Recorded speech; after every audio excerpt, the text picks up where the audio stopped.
Hola, ¿cómo están? Bueno, vamos a seguir con esto de la tecnología de la energía térmica y de eh, las redes de intercambiadores de calor. Les voy a compartir lo que estuvimos haciendo. Si mal no se acuerdan, vamos a hacer un pequeño repaso.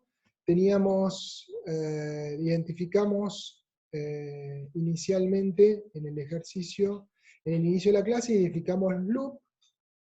Dijimos que cada loop era un intercambiador más. Acá está el otro loop, que era este. Después el otro loop, que era este. Y bueno, y después dijimos algunas consideraciones, que los loops involucraban un intercambiador más, y que por lo tanto si yo tenía como mínimo número 5, y ahora tenía 7, tenía que ir trabajando con esa situación hasta ver si esos dos intercambiadores de más me generaban una pérdida suficiente como para no compensar la salida de un intercambiador, que era un tema económico. Y que nosotros estábamos acá para hacer posible que la empresa ahorre dinero, con lo cual teníamos que sí o sí explorar alternativas. Entonces, también lo que dijimos, que teníamos que romper los loops y tratar de perder la menor cantidad de energía posible, y que todo eso se iba a ver adelante. Y planteamos algunas cuestiones de los loops, como por ejemplo que antes de cuando voy a romper un loop, retirar el intercambiador más pequeño, que cuando removemos un intercambiador redistribuimos energía de ese intercambiador en toda ese loop, el anterior loop, o sea, el que rompí sobre los intercambiadores que estaban, redistribuye la energía, y que si rompemos un loop que pasa a través del pinch, existía una altísima, por no decir casi segura, posibilidad de que haya una violación del delta T mínimo, y si hay una violación del delta T mínimo, se lo compensa esa violación, o sea, se restablece ese salto térmico de 10 grados Fahrenheit, en este caso, ¿no? A través de lo que se llama un pad. Y que el pad era una conexión entre un cooler y un heater, y que al pasar, o sea, esta conexión que arranca de un cooler y termina en un heater, se usa para levantar la violación, y a su vez que normalmente cuando pasaba eso, seguramente perdíamos energía. Y por lo tanto, consumíamos más fluidos auxiliares. Entonces, hicimos el proceso con este loop, que era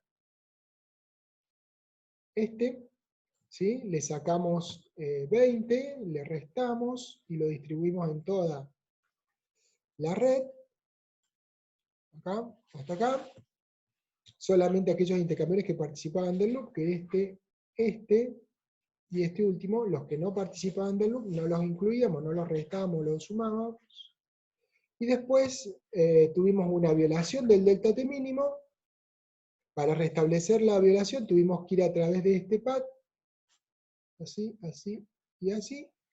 Y eso significó que 60 le aplicaron un QE, y después establecimos la ecuación con este intercambiador, porque este intercambiador es el que tenía que entregar una temperatura tal de manera que pudiera hacer este proceso posible, o sea, sin violación del delta T. Entonces, para eso teníamos que acá sí o sí tener, en vez de 130, 110. ¿Para qué? Para que este saliera a 120 y hubiera una diferencia de temperaturas necesaria y razonable, que es 10 grados, por lo menos, el mínimo, o más, pero mínimo 10. Entonces con eso planteamos la ecuación, y una vez que planteamos la ecuación,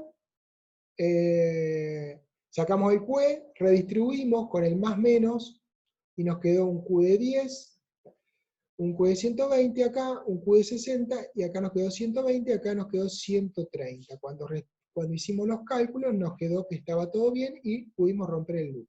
Rompimos el loop, sacamos un intercambiador, pero la condición de sacar ese intercambiador fue ni más ni menos, o sea, este intercambiador, que haber perdido 60 por 10 a la 3 BTU hora, que íbamos a sacar por la parte fría, y íbamos a tener que incorporar 60 por 10 a la 3 en la parte caliente, porque este era 70 y pasó a ser 130. Bueno, ¿qué es lo que queda? Y bueno, nosotros rompimos el primer loop, bueno, nos queda romper el segundo loop. Y si se acuerdan, ese segundo loop estaba formado, ¿se acuerdan cómo era? Bueno, yo se los marco. Partíamos de acá, o podíamos partir de otro lado, pero partimos de acá, veníamos hasta acá, subíamos por esta corriente, la corriente número 3, llegábamos hasta el intercambiador, cruzábamos, siguiendo la línea del intercambiador, llegábamos a la corriente 1, subíamos por la corriente 1 hasta el intercambiador de 10, nos cruzábamos por este intercambiador de 10, volvíamos para acá, a este intercambiador que es de la corriente 4, así, y llegábamos acá. O sea que es un poco más, tiene más vueltas, digamos, pero terminamos volviendo al punto de partida. Entonces, si tenemos que romper ese loop que está marcado, tenemos que sacar el intercambiador más chico. Veamos cuál es el intercambiador más chico. Este es de 60, el loop después seguía por acá, que este es de 120, después seguía por acá, que este es de 10, y después seguía por acá, que este es de 220. ¿Cuál es el más chico? Evidentemente el más chico es este. Entonces, arrancando por este equipo, presten atención, arrancando por este equipo, voy a este equipo lo voy a eliminar. Para eliminarlo, a este 10 le tengo que restar una cantidad Q. ¿Cuál es la cantidad? 10. 10 menos 10, este se va a hacer 0 y se va a anular. O sea, no va a haber equipo. ¿Quién lo va a esta corriente? ¿Quién le va a subir ese calor que estoy removiendo? O sea, no estoy sacando, con lo cual no está compensada. El inmediato que sigue en esa corriente y en ese loop, que es este. Entonces, este va a ser, era 120, va a ser 120 más QE. Si este es más QE, esta rama que tiene este intercambiador, este otro también tiene que tener 120 más QE, porque entre esta corriente, la corriente 3, y la corriente 1, hay un intercambio. Si este tomaba 120 más QE, como tiene más, saca más calor, evidentemente este intercambiador tiene que sacar menos calor, o sea que es 60 menos QE. Y si este 60 menos QE acá compensa, pero acá, en la corriente 2, como este es menos, alguien lo tiene que tomar. Este no lo toma porque no participa del loop, pero sí este participa del loop. Por lo tanto, a este le pongo más QE, y como es más, compensa también a este que es menos. ¿Se entiende? En definitiva, yo saco este intercambiador y tengo que redistribuir el calor de esta corriente, que lo toma este intercambiador, que hace que se desbalancee esta corriente de 3, y al desbalancearse con más energía, evidentemente, como hay dos intercambiadores acá, este como tiene más energía, ahora, porque le sumo un QE, este tiene que bajar su energía en un QE, menos QE. Y si este baja su energía, este, que está solidario, porque lo que le pasa a esta corriente le tiene que pasar a esta, tiene que bajar menos QE. No, este no pertenece al loop, pero sí este pertenece al loop, entonces este tiene que compensar sumando QE. Y si este que suma QE, inicialmente habíamos arrancado por acá, pero también tenía una implicancia acá, que este era 10 menos QE, y lo compenso con 220 más QE. Como verán, estoy compensando la energía. ¿Qué es lo que sigue? ¿Se acuerdan? Una vez que yo redistribuí la energía, tengo que calcular las temperaturas de cada uno de estos equipos nuevos seteados. O sea, este no va a existir, o sea que esto va a ser de 250 a, veremos, porque este es más QE, ¿sí? O sea que este tiene que ir de 250 a 60, esto es un solo intercambiador el que queda acá, pero acá va a haber una situación que va a cambiar, este va a cambiar, van a cambiar casi prácticamente todos los que están formando parte del loop. Entonces tengo que recalcular y revisar si hay una violación del delta mínimo. O sea, una vez que saque todas las temperaturas de todos estos, tengo que revisar si hay o no hay violación del delta T mínimo. Bueno, si hago eso, que es sentarse a hacer el calculito, por ejemplo, para este, que es 120 más QE, ¿QE cuál era? 10. ¿Por qué? Porque eliminé este equipo. Entonces son 130, tengo que calcular cuánto me dan las temperaturas. Si me dan bien, ok. En este caso, como es 130, acá tengo que tener menos energía. Es 60 menos Q, o sea que es 50 este equipo. Entonces este que va a quedar en 130, este que va a quedar en 50, este es más Q, o sea que va a tener en 230, y este no va a quedar, y bueno, y así va a ser repartido. Entonces, una vez que sumo todas esas energías, calculo las temperaturas haciendo una ecuación simple. Por ejemplo, si quiero sacar la temperatura, bueno, en este caso no, pero supónganse acá, quiero sacar la temperatura, ¿qué tengo que hacer? Es 130, ¿está claro? Por 1000.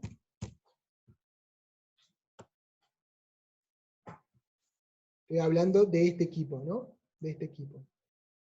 ¿Cómo lo hago para sacar? Y va a ser igual a ¿qué? A este equipo, que esta corriente es de 3000, entre paréntesis, esto es 130 por 1000 porque es 130.000, o sea, ¿te acuerdan que es 120 más 10 a la 3? Es igual, como decía, esto es igual a 3000, que es la corriente, ¿y cuál es? ¿Temperatura final cuál es? 150. Es esta temperatura. El problema es cuál es la temperatura inicial, cuánto debe ser para que eso se satisfaga. Menos T inicial. Despejo T inicial y voy sacando cuáles son las temperaturas. ¿Cuál sería la temperatura esta? Lo mismo tengo que hacer para todos los equipos que fueron, o para todas las situaciones que fueron alterando los valores de las corrientes. Esta se alteró, por lo tanto acá las temperaturas están todas alteradas. O sea, acá está alterada, la temperatura inicial no está alterada, pero la final sí está alterada, y esta también está alterada, ¿sí? Esta no está alterada, ¿sí? Entonces, si hago todo eso, me va a quedar este cuadro. Que acá tiene un error este cuadro, y es este dato. Este dato no es 190, así figura en el libro, es un error, es 90, porque es una temperatura baja, está por debajo del pinch. El pinch, acuérdense, es 130, 140, con lo cual esto no hay forma que sea. Aparte, si ustedes fijan la corriente 3, cuando ven el valor inicial, arrancaba de 90, ¿sí? Con lo cual, acá hay un error. Les digo, para que lo tengan, digamos, cuando lo copié la figura no me di cuenta de sacarlo. Entonces, si hacemos la cuenta, veamos cómo da. 90 va hasta 107, ¿sí? Este está a 142,5 y este está a 107. O sea, este caliente ingresa a este equipo a 142,5, este ingresa a 100, sale de esta a 107, con lo cual la diferencia de temperatura, la caliente está mucho más caliente que la fría. ¿Cuánto de eso? Y bueno, está como 30 grados, ¿sí? Bien. O sea que acá perfectamente esto es compatible, acá sale a 130, este está a 90, perfectamente compatible. Este está a 250, comparado con este que sale a 150, está perfecto. Este sale a 120, la caliente, y este ingresa a 107, también, la caliente está más caliente que las frías. Bien, sigamos. Este acá entra a 200, este sale a 168, o sea que acá hay una diferencia bastante importante, más de 32 grados. En este caso, este sale a 142 y este ingresa a 130. Todavía hay una diferencia de 12,5. Con lo cual, el delta T mínimo cambió de 10 a 12,5, o sea, el delta T mínimo no ha habido cambios. Y fíjense, lo interesante, que la cantidad de calor que sale por las corrientes, o sea, que tengo que incorporar por las corrientes, o mejor dicho, por las utilidades calientes, es igual que en el otro caso, con el primer loop. Cuando rompí el primer loop, ya que quedé que el H, los heater, o el heater, iba a quedar con 130, el doble de lo que era el original, que era casi el doble. Era 70, pasa a 130. En este caso rompo el segundo loop, saco un intercambiador y no pasa nada acá. Y si no pasa nada acá, tampoco pasa acá, y de hecho no pasó nada acá. Conclusión, es lo que yo les dije la otra vez. Cuando empecé a hablar de esto, les dije, a ver, ustedes pueden romper un loop, y la consecuencia de romper un loop puede ser tener que haber una violación de delta T mínimo. Y si hay una violación de delta T mínimo, y lo tienen que restablecer con un pad, es altísimamente probable que pierdan energía. ¿Se acuerdan que se lo dije? Bueno, evidentemente, en el primer caso, rompimos un loop, pasamos a través del pinch, con lo cual, y hubo una violación de delta T mínimo, y la tuvimos que restablecer con un pad, y perdimos energía. Fíjense que en este caso, nosotros, el loop que teníamos, ¿sí?, pasaba a través del pinch. Y nosotros rompimos, acá había un equipo, a ver, veámoslo originalmente para que lo recuerden. Acá había un equipo, acá había otro equipo, acá había otro equipo, y este equipo estaba por debajo del pinch. ¿Sí? Había un equipo que estaba por debajo del pinch, nosotros atravesamos por abajo del pinch, y sin embargo, producto de esta redistribución, no hubo en este caso violación del delta mínimo. ¿Qué significa? Que no necesariamente pasa si pasamos a través del pinch. Como no hubo violación del delta T mínimo, o sea, restablecimos, o sea, lo que hicimos fue redistribuimos la energía, en este caso fuimos sumando UE, que en realidad era 10, ¿no? Sumamos 120 más 10, quedó 130, 60 menos 10, quedó en 50, y así. Calculamos las temperaturas, y si fíjense que no hay violación del delta T mínimo. Si no hay violación del delta T mínimo, yo puedo parar ahí. Y fíjense, bajé un intercambiador en el segundo loop, y no toqué para nada, toqué la cantidad de energía. Y no es un detalle menor, ya que estoy ahorrando un equipo sin poner un mango, con el mismo costo de energía. Entonces, a ver. Esta es la parte importante, es decir, ¿qué es lo que estuvimos haciendo hasta ahora? Lo que estuvimos haciendo hasta ahora es todo este desarrollo metodológico. Este desarrollo metodológico tiene por fin ahorrar energía.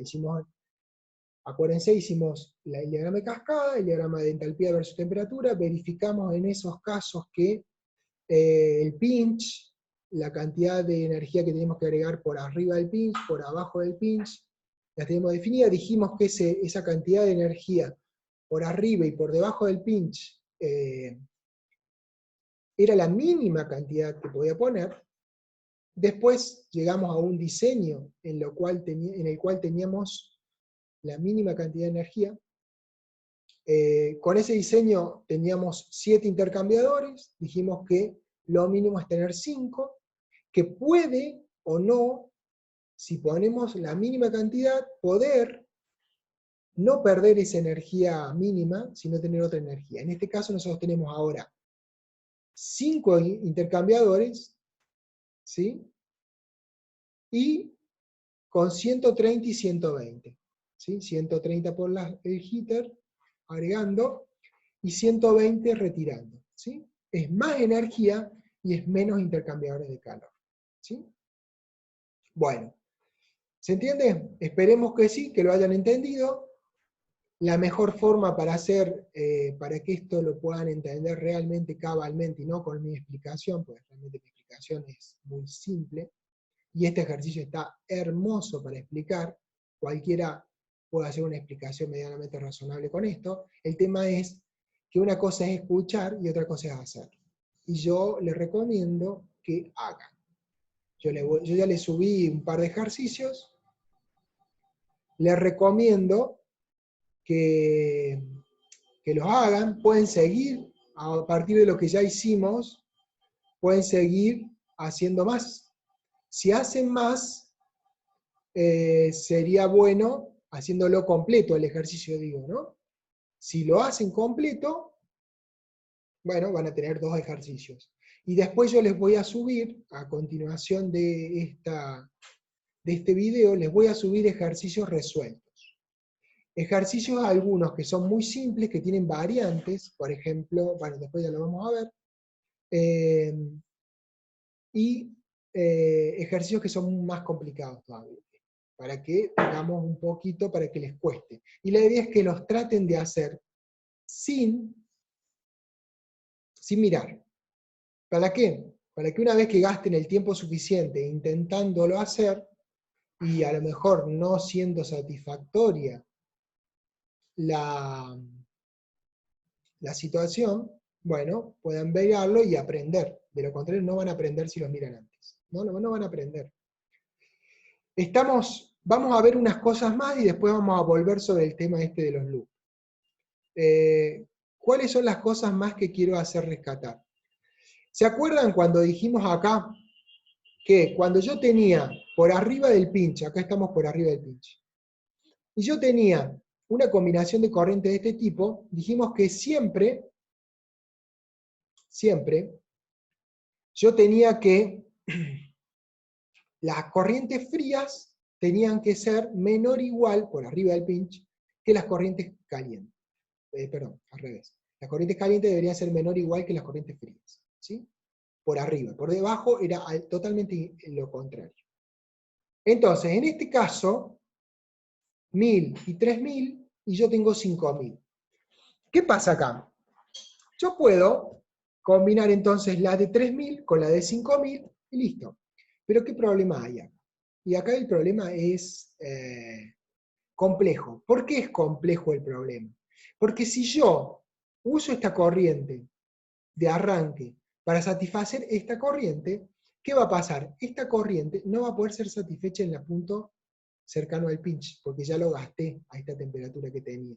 Estos 10 grados que hay entre estas corrientes y estas corrientes no pueden ser satisfechas por nadie. De hecho, si se acuerdan, cuando hicimos el ejercicio originalmente, cuando empezamos a combinar, empezamos por esta parte, de acá para arriba.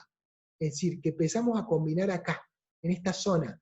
No esto con esto de acá arriba, sino abajo. ¿Por qué? Porque lo más importante es sacarlo de acá abajo. Arriba, que quede lo que tenga que quedar, si sobra. Pero abajo, sí o sí lo tengo que sacar. A su vez, si ustedes se fijan en una cosa que es importante, acá tienen 1000 más 3000. Hay que ver cuánto pesan estas corrientes, ¿no es cierto? A lo mejor no sabemos cuánto pesan. Pero sí sabemos que el peso de FCP es una medida del peso. Después, con el delta T, hacen el Q. Pero fíjense, esta y esta parece ser más pequeña. Si yo usara esta para suplir esta va a quedar más o menos por acá, en temperatura, y se va a agotar. Y esta va a quedar con todo este tramo sin poder ser satisfecha. Y si nosotros vemos, todo indica que esta corriente, por tener 5000, cada salto de temperatura que tenga, tiene mucha más energía que esta corriente. Esta suma de las dos corrientes, estas son 3000 más 1000, 4000. Con lo cual existe una altísima posibilidad que con esta yo pueda satisfacer a las dos. Y entonces, ¿cómo hago? Y bueno, me las busco, y eso es lo que quería explicarle. Cómo combinar corrientes en situaciones que no son exactamente iguales. Entonces, ¿qué puedo hacer? Lo que se puede hacer es lo que se llama un split, una división. ¿Qué significa una división? Físicamente, a ver, imagínense lo que estamos haciendo. Estamos agarrando corrientes. ¿Qué son corrientes en un proceso? Son cañerías. O sea, son cañerías que transportan fluido. Esto es un fluido. Son 3 corrientes diferentes que manejan un fluido, porque esto no se aplica para sólidos, se aplica para un proceso y efluentes líquidos o de última gaseosos, pero son fluidos. Entonces, si yo estoy hablando de corrientes, ¿qué es lo que debería hacer? Hacer un split. ¿Qué hacer? Una división. ¿En qué consistiría esa división? Y bueno, esta cumple con el caso, pero no puedo combinar las dos juntas con esta. Entonces, ¿qué puedo hacer? Puedo hacer un codo, una derivación, y sacar de esta 5000, dividirla en 2. ¿Cómo puedo hacer eso? Y bueno, puedo poner esta corriente, la separo en 3500, y 1500 lo tiro por acá. Y con 1500 hasta acá, yo podría absorber esta corriente. ¿Se entiende? Y con 3500 yo podría absorber esta corriente. Después la vuelvo a juntar y hago un jitter, porque en realidad es la misma corriente. Si sobra, La puedo volver a juntar y hago un jitter. Y no hay ningún problema. No tengo que hacer 2 jitters. Esto es como un split. A ver, para que entendamos. Un split es una división física. No es una división de abrir o generar otra corriente. No estoy generando otra corriente. Estoy abriendo la corriente para que esa corriente que se abre ayude a poder satisfacer esta condición. De lo contrario, no la puedo satisfacer así como está. Estoy haciendo una manganeta física para hacer algo. No cambia en nada que esto sigue siendo la misma corriente. Vamos a ver el caso. ¿Ven? Acá hice esto. Esto sigue teniendo 130, nada más que hago esto gráficamente para mostrar. Es decir, a ver, sería esto una cañería de 3 vías, o sea, arranco con una cañería y divido el flujo en 2. ¿Sí? O puedo poner una válvula acá y regulo con válvulas el caudal. Es lo mismo. Pero en definitiva, sigue siendo la misma corriente, nada más que la abro, ¿para qué?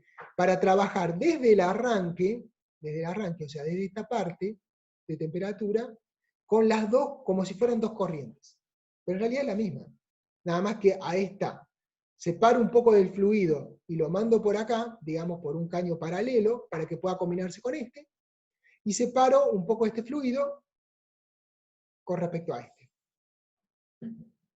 De esa forma,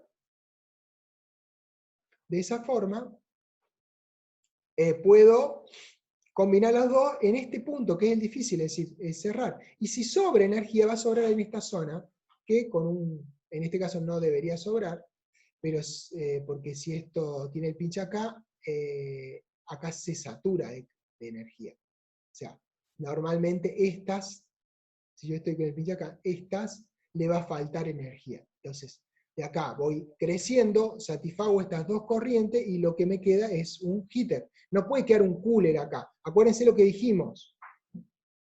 Si nosotros hicimos esto y este es el pinch, producto del diagrama de cascada, acá, en esta parte, por encima del pinch, solamente agrego calor. O sea, puedo inyectar energía, no puedo retirar. O sea que esto no podría poner un cooler. Si yo tuviera esta situación y hago esto, seguramente acá me va a quedar para hacer un cooler. No lo voy a poder sacar esta energía. No voy a poder sacar esta energía porque, a ver, esto se va a combinar con esto va a tener 140, este va a tener 130, esta va a subir en temperatura y esta termina en 140, o sea que esta va a estar más alta en temperatura, no se puede combinar. El producto de salida de esto no lo puedo combinar desde acá hasta un cierto valor y esta otra parte me queda trunca. ¿Qué significa esto? Que le voy a tener que poner un cooler.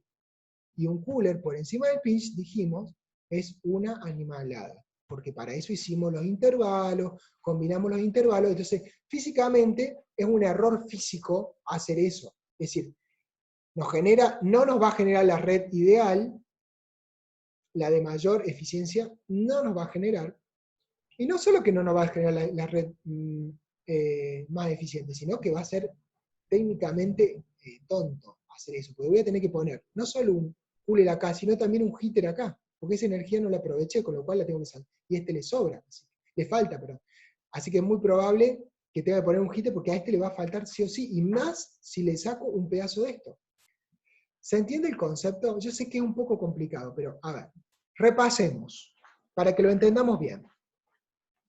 Yo tengo esta situación, estoy por encima del pinch. Por encima del pinch, no puedo, o no debo, si quiero hacer esta metodología, este algoritmo, si lo quiero trabajar, con esas, tiene que cumplir ciertos preceptos. Uno de los preceptos que dice es, por encima del pinch solo se agrega calor. Esta tiene calor de sobra, esta tiene calor de sobra, a esta corriente no se le hace más nada que sacarle el calor que tienen y mandárselo a las frías. Y a su vez, si está por encima del pinch, sabemos que la fría es más grande que las calientes. ¿Por qué?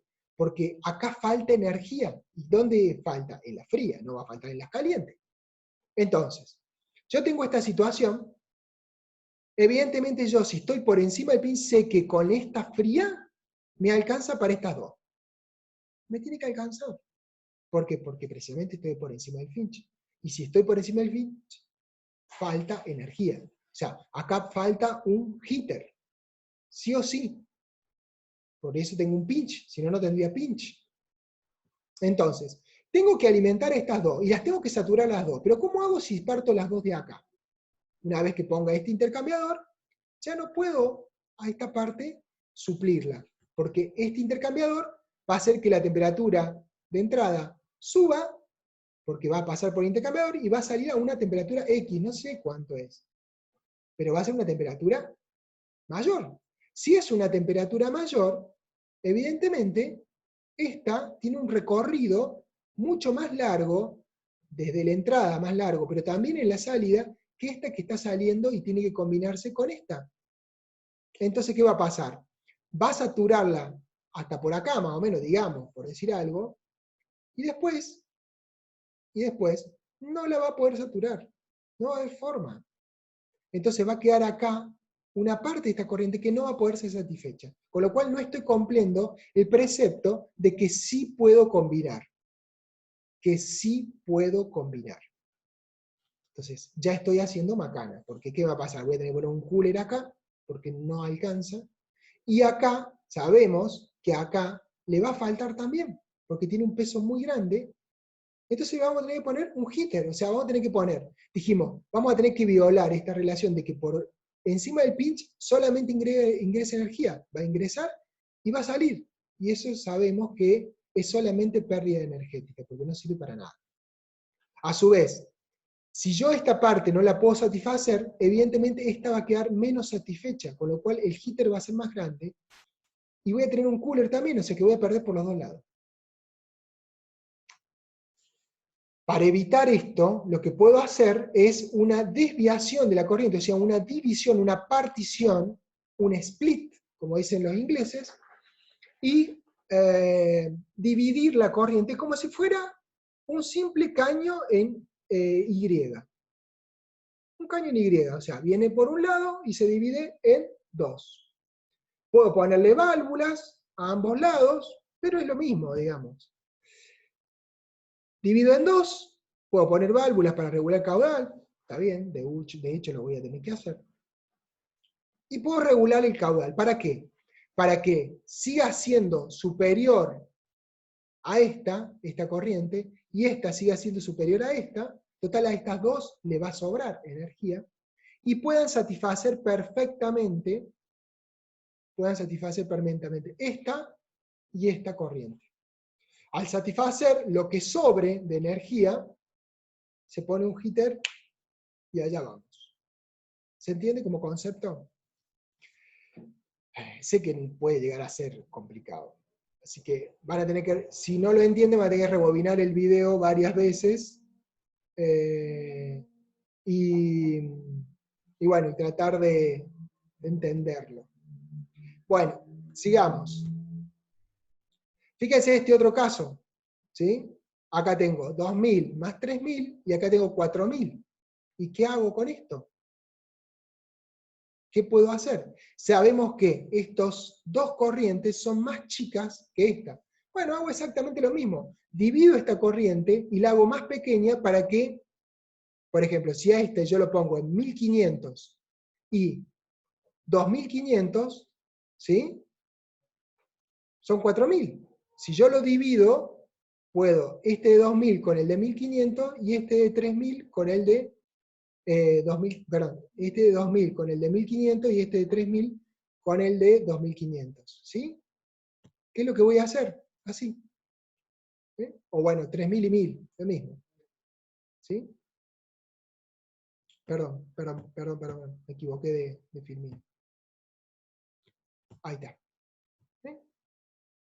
Entonces puedo perfectamente, después de hacer eso, bueno, combinar estas dos, como hicimos en el caso anterior. Y si no, puede pasar esto también. Fíjense, acá tengo 2000, acá tengo 1000, acá tengo 5000. ¿Qué puedo hacer acá? ¿Qué puedo hacer? Y bueno, lo que puedo hacer es algo como esto. El de 6000 lo divido en dos, para que saquen todo. ¿Por qué lo divido en 2? Y fíjense por esto, miren. A ver, veamos. Tengo 5.000, tengo 2.000, tengo 10.000, tengo 1.000. Si yo pongo este con este, no lo puedo hacer, porque es al revés, está violando esto. Ahora bien, si yo a este ¿cómo era? Y acá está un poco lo que yo les decía, de que ese FCP, digamos, FCP de las frías, de las calientes debe ser menor, igual que el FCP de las frías. Eso siempre es así, a excepción en algunos casos no es así. ¿Cuándo no es así? Bueno, fíjense, si yo hago esto, ¿qué voy a hacer? Me voy a asegurar con 4.000 sacar a este de 2.000 de la parte de abajo, acuérdense que siempre era muy importante la parte de abajo, y con este de 6.000 satisfago los 5.000 de este. ¿Está claro? Con este satisfago los 5.000 de este. Ahora bien, con este voy a satisfacer una parte. Y la otra parte, como está a alta temperatura, más alta temperatura, tiene un rango corto, yo puedo conectarla a esto y sacarlo de acá. ¿Para qué sirve eso? Para después colocarle el heater a este solo. Y a estos ya los solucioné. ¿Sí? Ese sería el concepto que usaría. ¿Sí? Que puedo usar. O sea, acá calculo cuánto es el FCP suficiente si estos fueran a la misma temperatura. ¿Sí? Si estos estuvieran a la misma temperatura. ¿Cuánto es la cantidad de calor que necesita esta? Y la tomo para más arriba. Entonces sí puedo combinar uno de 2.000 con uno de 1.000. ¿Por qué? Porque el salto térmico ya está totalmente definido acá. Entonces ahí no va a haber violación de delta térmico. No va a haber. Pero es un caso particular y hay que calcularlo. Y después hay que calcular la entrada y la salida para que vean que no hay cruce de temperatura, ¿no? Bien. Por último, cerrando esta clase. Bien. Repasemos lo que hemos planteado. ¿Por qué romper los loops? ¿De qué depende que ahorremos? Bueno, depende de que al romper los loops y no perder energía o que la energía que perdamos valga la pena. ¿Cómo es esto de que valga la pena? Bueno, fíjense, en nuestro caso, teníamos dos loops y arriba del pinche había 70 por 10 a la 3, BTU. Abajo del pinche 60 por 10 a la 3. Rompimos el primer loop y nos quedó 130 y 120. Y sacamos un intercambiador de 20 por 10 a la 3. ¿Está claro? Tiene un costo esto. Le sacamos el segundo, rompimos el segundo loop, o sea, nos quedamos sin loop, y arriba del pinch quedó la misma cantidad de energía que en el segundo caso, y abajo del pinch la misma cantidad de energía. Y obvio, ya hubo dos intercambiadores, uno de 20 y uno de 50. A ver, ¿y cómo hacemos para saber si funciona o no funciona? Si funciona o no funciona esto de reducir intercambiadores de calor con el objeto de mediar entre la pérdida energética que pueda haber y la baja del costo de inversión. ¿Cómo hacemos para saber? Y bueno, hay una forma, y ustedes lo vieron en economía, hacer un cálculo económico. ¿Y cuál es ese cálculo económico que tenemos que hacer? ¿Se acuerdan? ¿Cuál es el cálculo que se hacía? Cuando yo quería determinar si algo valía la pena. Eso ustedes lo vieron en economía, así que tráiganlo, búsquenlo, tráiganlo con una caña de pescar de su cerebro, vayan buscándolo y yo les voy a dar la razón, las relaciones que se usan. Las relaciones que se usan son la TIR y la BAM. Esto que hablamos de TIR y BAM, ustedes lo vieron en economía, porque yo sé que lo ven en economía. ¿Qué es la TIR y qué es la BAM? ¿Se acuerdan? La TIR es tasa interna de retorno. Y la BAM, ¿qué es? Valor actual neto. ¿Y con qué se come eso? Bueno, la TIR es la tasa de interés que me rinde haber hecho una determinada inversión. O sea, supónganse que pongo dinero, por ejemplo, en el caso, por ejemplo, a ver, yo en vez de la inversión original de 7 equipos, hice una inversión de 5, me ahorré 2 equipos. ¿Sí? Entonces pongo la inversión inicial, ¿sí? Y en este caso de la TIR, tengo el flujo de fondos generados, ¿sí? ¿Qué quiero decir? ¿Cómo se compara esto? ¿Cómo se haría esto en este proyecto que tenemos? Nosotros teníamos una situación original, inicial, de, lo puedo hacer de varias formas, pero una de las formas es, lo comparo como si yo no hiciera ninguna red. O sea, que si todos fueran fluidos auxiliares, o sea, que originalmente, para que nos entendamos, yo tuviera este ejemplo o este ejemplo, originalmente era esto, yo acá le pusiera un cooler, acá le pusiera otro cooler, acá le pusiera un heater y acá le pusiera otro heater. Es decir, usara solamente servicios auxiliares para satisfacer las corrientes. Usaría 4 equipos, nada más. Esa puede ser mi alternativa base. ¿Qué significa alternativa? La alternativa de yo no hago nada, gasto tanta cantidad de intercambiadores y pierdo tanta energía. ¿Que me sale? Tanto. ¿Por qué? Porque, ¿qué quiero decir? Si yo tengo un fluido, por ejemplo, para calentar esta corriente, si uso vapor, voy a usar una determinada cantidad de vapor, un flujo de calor horario. Bueno, eso se puede calcular y se puede evaluar económicamente. ¿Cuántos, por ejemplo, metros cúbicos de gas me significa tener que calentar esto con gas, con vapor, y no con estas corrientes?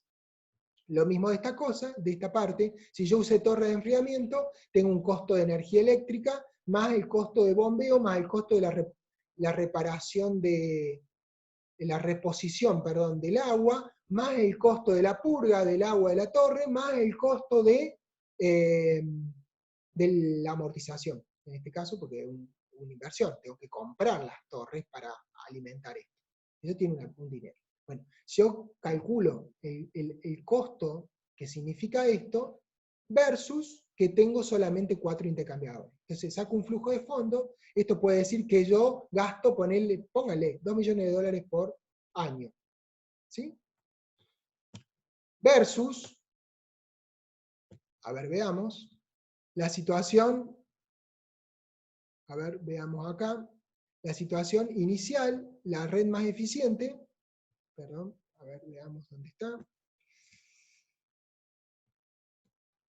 Versus esta red que tiene 7 intercambiadores, yo puedo calcular los 7 intercambiadores, tengo de 4 a 7 intercambiadores, tengo 3 intercambiadores más, y pierdo 70 acá y 60 por acá. ¿Sí? O sea, tengo un gasto energético y un gasto de inversión inicial. ¿Está claro? Entonces yo puedo hacer la correlativa. A ver, ¿cuánto gasto por un determinado periodo, por ejemplo, por año, con vapor y con agua de torre, versus cuánto gasto de vapor y de agua de torre en el otro caso? La diferencia entre esto y esto son tantos metros cuadrados de área de intercambio de calor. Lo puedo pasar a metros cuadrados, o puedo decir cuántos equipos. En un caso tengo 4 que salen, no sé, 250, 300 mil dólares, y en el otro caso tengo, pónganle, 700 mil dólares. Esa diferencia son 350 contra 700, son 350 mil dólares más de inversión. Yo pongo esa plata y tengo una diferencia en fluidos. O sea, en un caso sin eficiencia energética gasto $1 millón, en el otro caso pónganle que salga, no sé, 800 mil dólares. Entonces, el flujo de fondos va a ser la diferencia de esto. Entonces, cuando acá decimos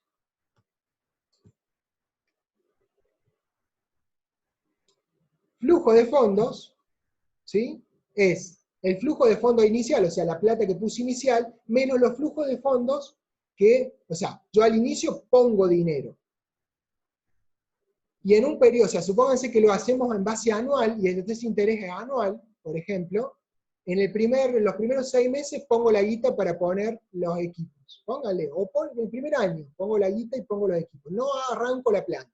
En el segundo año arranco la planta y empieza a generar una diferencia respecto a lo natural, no lo natural, sino al no tener eficiencia energética de, por ejemplo, $200.000. Bueno, yo puse 350, 200.000, y acá con esto, poniendo el flujo de fondos en los años, yo puedo sacar, lo evalúo en un periodo, el periodo que definen los accionistas, 2 años, 3 años, 5 años, en Argentina 2 años, y no pasemos de ahí, pero bueno, en un determinado periodo, y me va a dar, de acá puedo sacar, con MATCAT lo pueden hacer, pueden sacar la tasa de interés.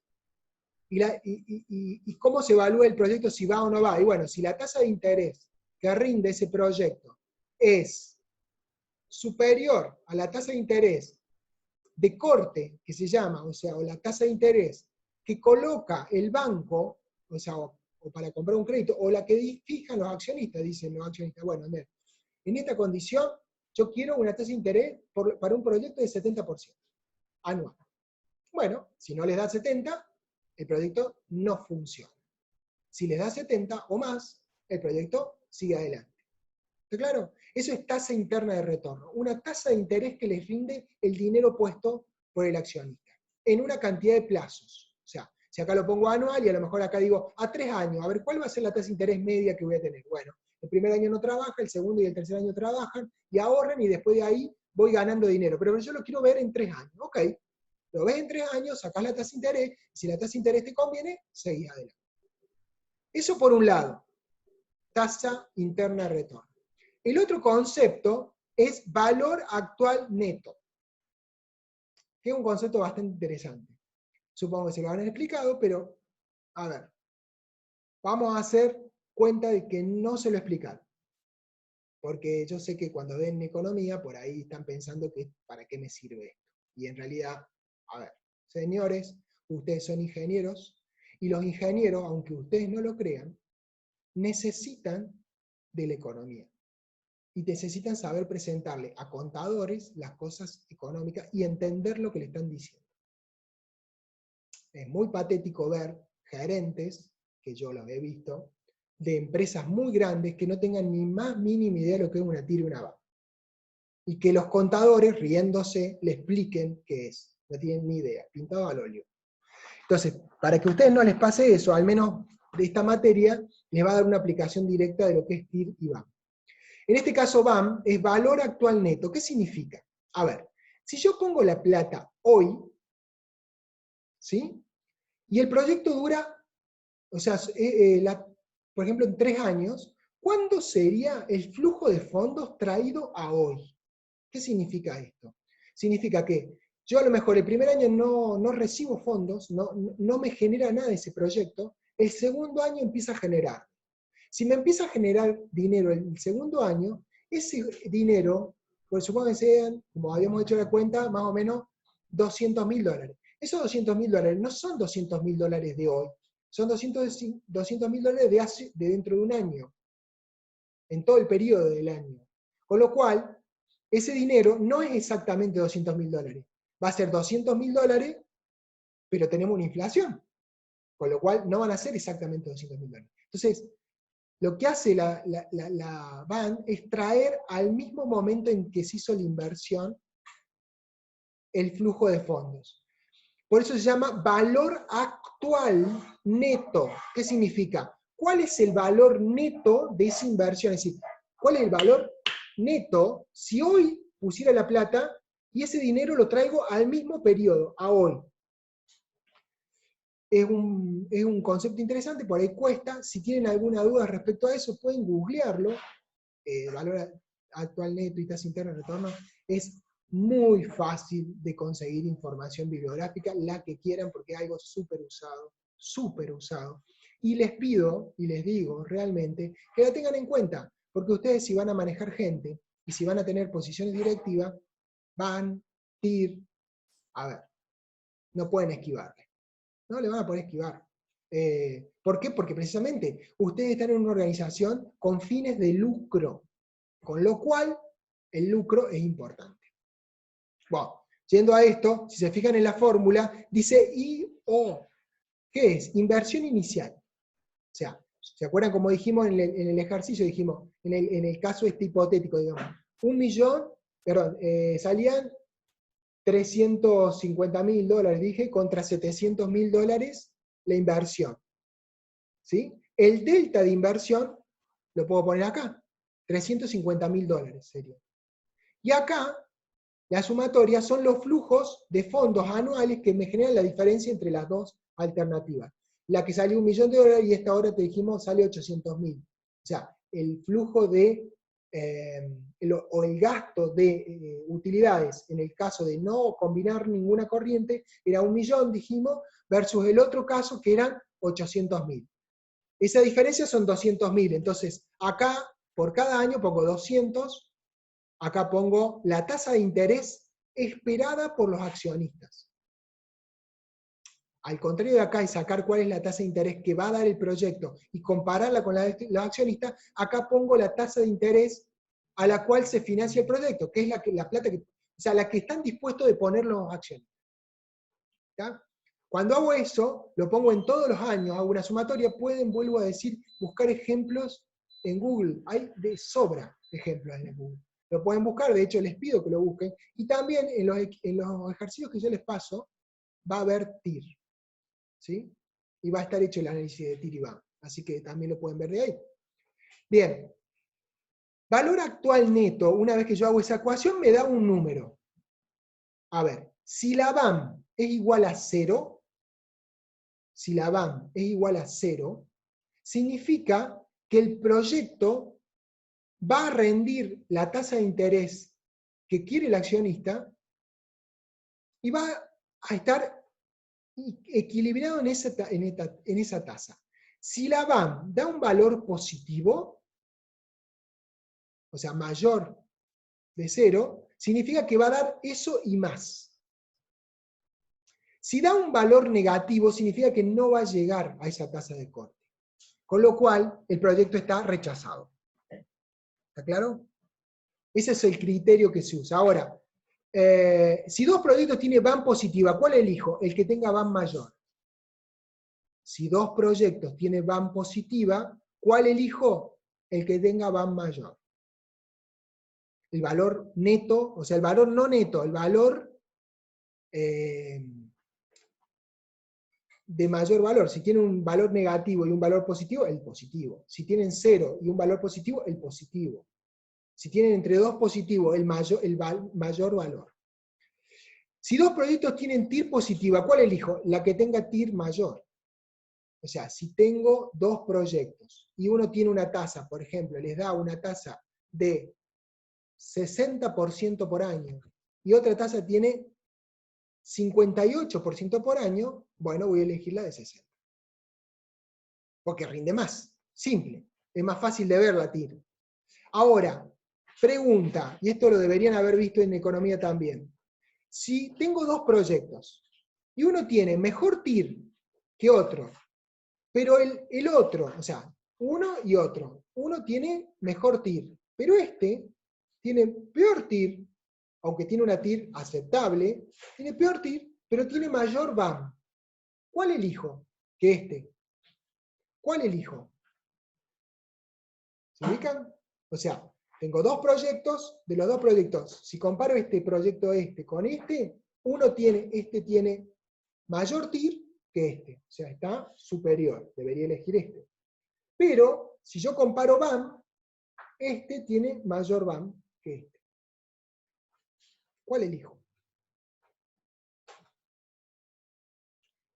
Elijo el que tenga mayor BAM. ¿Por qué?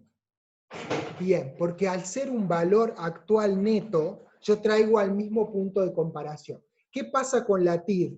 La TIR, cuando yo tengo flujos de fondos negativos en el medio del proyecto por diferentes causas, la TIR cambia sustancialmente hacia la baja. Entonces puede existir casos en los cuales, por ejemplo, en un proyecto yo tengo un año, el primer año no cobro nada y pongo, y el segundo año empiezo a ganar, o tarda 6 meses, pongo el dinero en 6 meses, y en 6 meses empieza a generar algo de dinero, y después el segundo año genera dinero, aunque genera mucho menos dinero, y otro proyecto, en vez de 6 meses, tarda un año completo, y un año y medio, por ejemplo, y medio año no, y después empieza a ganar, pero gana muchísimo más, la TIR le va a dar peor, pero la VAN le va a dar mejor. ¿Por qué? Porque traen todo al mismo punto de referencia, al momento de hoy, al pagar ahora. Y eso hace que el proyecto sea más conveniente. ¿Por qué? Porque en definitiva le va a quedar más plata al accionista. Al cabo de los 2 años, no solo que va a amortizar la inversión, sino que a su vez lo va a tener en el bolsillo todos los años que siguen hasta que el bien, esa configuración ya no sirva más. ¿Se entiende? Bueno, y si no se entiende, va a estar complicado. Pero bueno, tenemos la clase de consulta de esta clase, que va a ser no ahora el próximo viernes, sino el otro, y ahí podemos consultar. Yo lo que les pido es que antes que consultar y hacer cualquier cosa, hagan los ejercicios. Empiecen a hacer los ejercicios, anoten todas las dudas que tengan, y con eso vayan a la clase de consulta. Pero habiendo hecho, no vayan a preguntarme, yo les pido, por favor, si quieren, bueno, les contesto, pero no vayan a preguntarme cosas que ya están en el libro. Léanlo, hagan los ejercicios, miren los videos. Y después, si no pueden, aún así, habiendo hecho eso, y pregunten. Porque también es una cuestión de, a ver, hay que pelarse un poquito la pestaña. En esta materia hay que pelarse la pestaña. No hay forma de hacerlo. O sea, sentarse cómodamente con un mate al lado y empezar a renegar. Y a ver cómo se hacen las cosas. Esta materia es así. Y al que no le guste, bueno, ¿qué quiere hacer? No hay mucha vuelta que hacer. Entonces, les pido que antes de preguntar, primero, lean todo el material. Segundo, miren los videos. Tercero, intenten hacer los ejercicios. Y lo que no les salgan, vayan anotándolo. Si es algo tan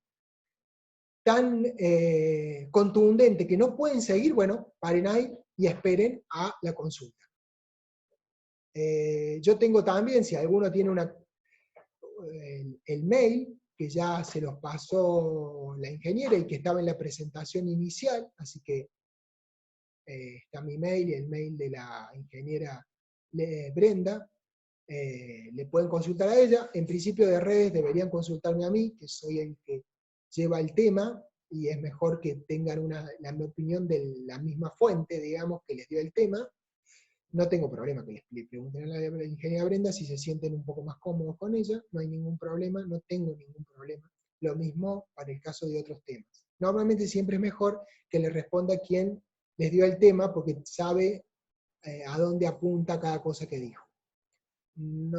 Pero no es una condición obligatoria. ¿Tá? Entonces, bueno, terminamos redes de intercambio de calor. Ahora la jugada está de su arco. Ustedes tienen que intentar hacer los ejercicios, tratar de sacarlos bien, tratar de aprender de esto, porque esto es tema de examen parcial y examen final, no les quepa ninguna duda. Entonces, bueno, los dejo acá y retomamos